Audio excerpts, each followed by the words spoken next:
जी नाज़रीन, इस वक्त मैं पाकिस्तान तहरीक इंसाफ की वोमेन विंग की बड़ी अहम रुकन पाकिस्तान तहरीक इंसाफ फैसलाबाद की नरगिस नाहिद के पास हूँ और इनसे बात करते हैं कि पाकिस्तान तहरीक इंसाफ की इस वक्त विंग जो है वो किस तरह जो है वो काम कर रही है, आप ये बताएं। जी, बिस्मिल्लाहिर्रहमानिर्रहीम। सबसे पहले तो मैं ये कहूँगी कि जो फैसलाबाद की ख़वातीन विंग है, चाहे वो वेस्ट रीजन से हैं या डिस्ट्रिक्ट से हैं, माशाल्लाह सारी ही मुतहरिक ख़वातीन हैं। जिसमें अज़रा नसीम है, तहमीना रियाज़ है, राइफ़रदौस साहबा हैं, कुरातुलैन है, कोई भी ख़वातीन जो है पीछे नहीं रही और उसी तरह स्टिल काम कर रही हैं और उनमें मेरे ख्याल में वही जज़्बा और वही शौक है। अच्छा ये बताएं, ये जो नामजद हुई हैं खवातीन, वो क्या मुतमिन है ये नामजदगी पे? देखिए, बिल्कुल मुतमिन हूँ। राय फ़रदौस साहबा का नाम आया, या अज़रा नसीम का आया, हम मुतमिन हैं। बाकी भी जो हमारी क़यादत ने जो चाहा, जो बेहतर समझा, उनका नाम यानी दिया। आपको अफ़सोस नहीं हुआ कि आप नहीं आई? देखिए, अफ़सोस की बात नहीं है। अगर मैं हो सकता है मुझ में कोई थोड़ी बहुत ही कमी हो, जो मुझे इस दफ़ा नहीं उन्होंने या लिया, हो आपने सकता स्ट्रगल है। नहीं की पूरी? नहीं, स्ट्रगल तो करता ही है, मैंने भी स्ट्रगल नहीं की, तो मेरे ख़्याल में तो किसी ने भी नहीं की होगी। अच्छा। जितना वर्क मैंने किया है, वो सभी के सामने है। मेरी कुर्बानियाँ जो हैं, सबसे बड़ी कुर्बानी तो सारे पाकिस्तान को पता है मेरी, जो 25 मई वाली मैंने पिस्तौल का सामना किया हुआ है और अपनी जान की परवाह नहीं की थी और खान की मैं आज़ादी मार्च में गई थी। यही मेरी बड़ी कुर्बानी है, लेकिन कोई बात नहीं, आइंदा सही जो इस अच्छा दफ़ा नाज़रीन, मैं आपको ये मज़ेदार आपको एक बात बता देता हूँ कि इनकी जो बहुत ज़्यादा दबाई नहीं जानी चाहिए थी। 25 मई को जब खान ने इस्लामाबाद में बुलाया था, लॉन्ग मार्च के अंदर वो थे और फैसलाबाद के अंदर एक बहुत बड़ा क्रैकडाउन हुआ था। खवातीन गिरफ्तार हो गई थी, हमारे वर्कर गिरफ्तार हो गए थे।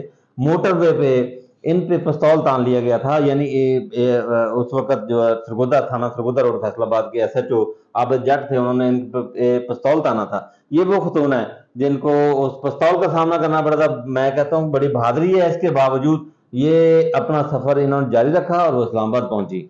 तो अच्छा, ये उस वक्त क्या सीन था जब ये मैंने अब बड़ी दफा आपसे कोशिश की बात करने की, इस मौजू पे नहीं हो सकी, तो आज आप जरा थोड़ा सा टाइम मिला है तो आप बताएं कि उस वक्त क्या सीन हुआ था ये सारा। असल में हम ना जा रहे थे काफ़िले, हमारे मोटरवे हम हमारा मोटरवे इंटरचेंज इन्होंने बंद कर दिया। हमने ना एफडीए की दीवार तोड़ी, वहाँ से हम सारे निकल रहे हैं और आगे एक ब्रिज आता है, ब्रिज के नीचे हमारी सारी पीटीआई के ना काफ़िले जमा थे। कुछ तो निकल गए, कुछ उधर रुक गए और उधर आबद जट ऑन ड्यूटी था और उसने हमें जाके जब रुके तो हमें पता चला, हमें ना अब्दुल्ला दुमर साहब आके कहता है, खवातीन की ज़रूरत है, आप लोग गाड़ियों में ना बैठे, आप लोग हमारे साथ चलें। मैं उतरी हूँ, मैंने कहा चलें, हम गए हैं। तो आबद जट को मैंने जाके बड़े आराम से कहा है कि भई आबद भाई आप हमें आगे जाने दें, कोई ऐसा इश्यू नहीं है, हम 100 150 बंदा है, तो आप मेरे साथ हैं तो आप जाने दें। उसने ना बड़े पहले तो कुछ ऐसा एक्शन नहीं था, लेकिन जब वो एक से एकदम वो गाली-गलौच पे उतर आया सारा, फिर मैं यानी मुझसे वो अबे जट था, आप मौला जट बन गए। भी मैं मौला जट बन गई। उसने कहा मेरी डेड बॉडी से गुजर के जाना पड़ेगा। मैंने कहा कि तू लेट जा सड़क पे। हाँ। और मेरे साथ नहीं, इतने आपने कहा तुम मारी जा चंगा। नहीं, जितने लड़के थे मैंने उनको आवाज दी, ओए मैंने कहा इधर आओ, इसको लटाओ और मैं अपनी गाड़ी लेके आती, इसको ऊपर से गुजारनी है।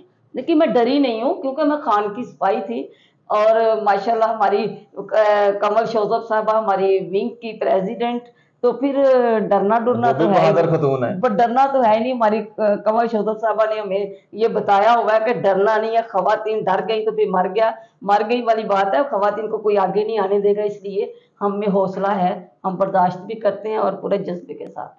अच्छा, अभी आजकल कुछ देर पहले अभी 22 अगस्त को जलसा आ रहा है, तो आपकी तैयारी कैसी है?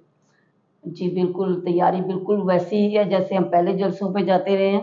ख़वातीन भी जाएँगी और पूरे जोश-ओ-जज़्बे से निकलेंगे और पूरा फैसलाबाद इंशाअल्लाह निकल रहा है। और जैसे स्वाबी जलसे में भी पूरे फैसलाबाद ने क़यादत की और पूरा फैसलाबाद गया है और इंशाअल्लाह ऐसे ही हम इस दफ़ा भी 22 को जुमेरात वाला दिन है और मेरी अपने फैसलाबाद के भाइयों से, बहनों से गुज़ारिश है कि वो घरों में ना बैठें, ये टाइम बैठने का नहीं है, ये टाइम है घरों से निकलने का, अपना हक लेने का।